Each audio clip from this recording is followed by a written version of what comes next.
I am Stephanie Savard, the Chief Operating Officer with Families in Transition here in Concord, New Hampshire, and also in Manchester and Dover. Families in Transition is a nonprofit agency that provides a continuum of housing and supportive services to both families and individuals who are homeless. And here in Concord, we really have an array of services that we provide for the homeless.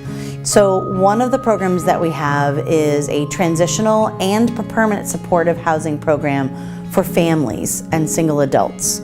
So what that means is that we have 2 properties here in Concord and right downtown area that folks live in, that we own. They pay 30% of their income to live there. And in the transitional housing, they live there an average of about 18 months with their children and really are working on whatever brought them to homelessness in the first place. So maybe that was difficulty with an income source, education, employment, could be budgeting, mental health or substance use or parenting support needed.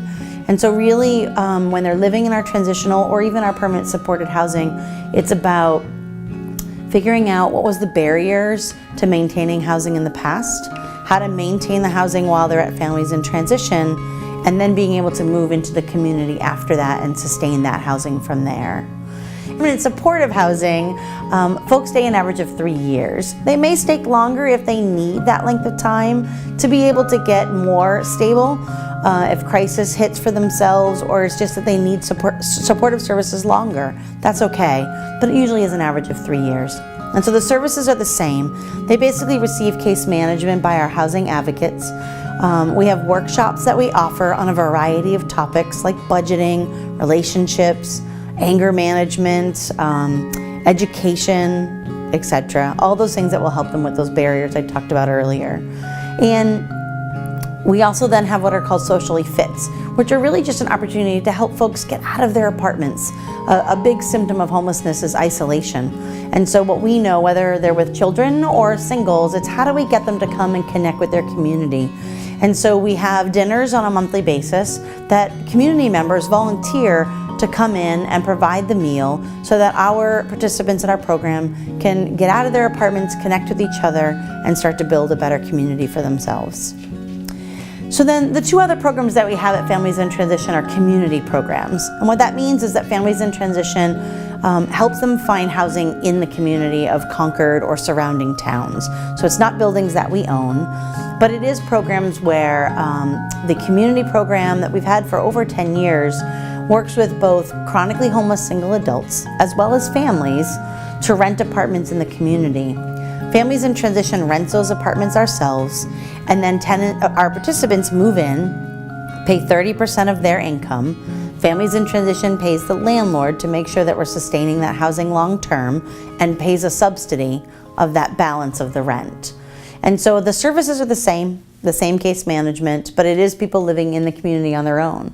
So hopefully over time, we're able to help them access other subsidized housing to stay in that apartment, and Families in Transition can back out if needed. And then the last program is the newest program Families in Transition has, which is called Home at Last. And so the Home at Last program is the first in the state's true housing first model. And what that means is that it was 12 slots for chronically homeless and severe need individuals, men or women, in Concord, but also on the Seacoast area. And so we have about, I think, 6 out of the 12 spots that are Concord homeless individuals. And in this case, they rent the apartment. It's under their name. Families in Transition still subsidizes the apartment and is really helping individuals who have been living in camps, in tents, on the streets, some in shelters, to be able to get housing and remain housed for the long term. They receive intensive case management to be able to sustain that housing, and the collaboration for fit with the landlords is really important as well, so that we can make sure that folks remain housed.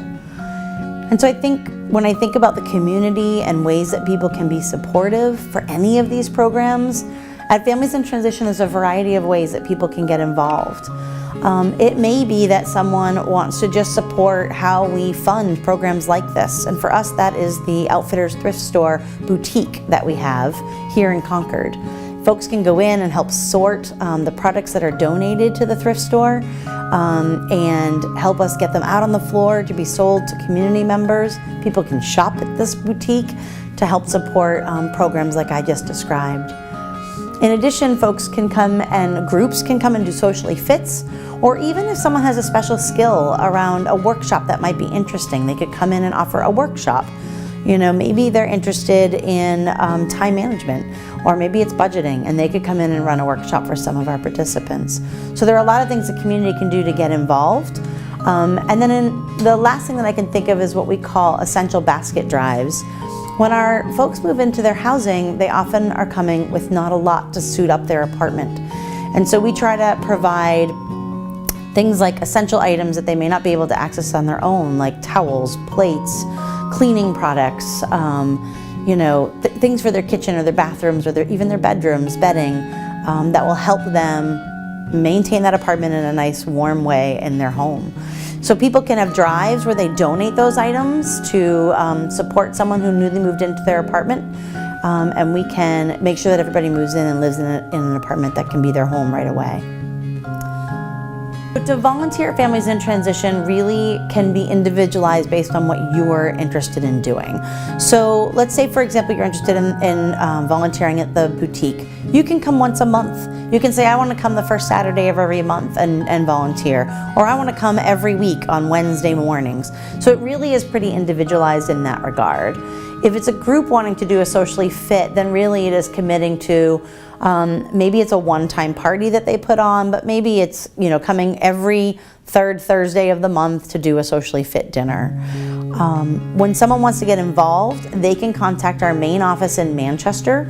We have a volunteer coordinator manager who is in charge of overseeing all of the volunteers.